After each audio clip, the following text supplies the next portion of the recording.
Hey guys, in this video I am going to show you how you can add the animation to your video in CapCut for PC.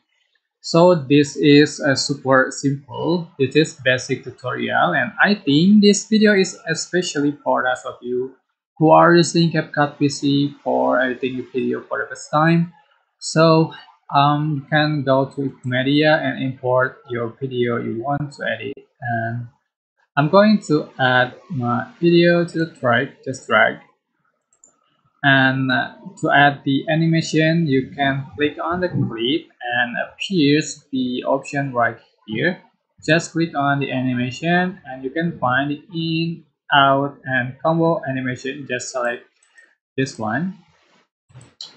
Yeah, for example, I'm going to select the combo animation and select the animation